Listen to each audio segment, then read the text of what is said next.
ইরানের উপরে ইসরায়েলের হামলা কিন্তু এটা আত্মরক্ষা না, প্রতিরক্ষাও না। এটা ছিল নগ্ন সাম্রাজ্যবাদী আগ্রাসনের এক নিষ্ঠুর উদাহরণ।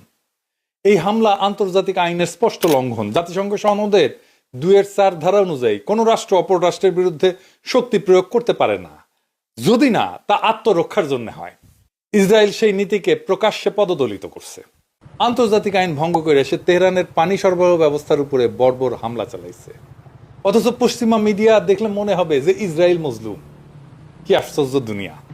আন্তর্জাতিক আইনে পানির পরিষেবা, খাবার এবং সুয়ারেজ, এইটার উপরে হামলা করা মানবতার বিরুদ্ধে অপরাধ, একটা যুদ্ধাপরাধ।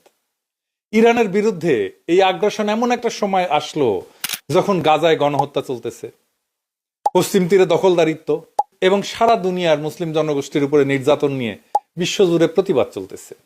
ইসরায়েল এই হামলার মাধ্যমে বিশ্ব জনমতকে বিভ্রান্ত করতে চায়, যুদ্ধের ক্ষেত্র প্রস্তুত করতে চায় এবং মুসলিম দেশগুলোকে উস্কাইতে চায়।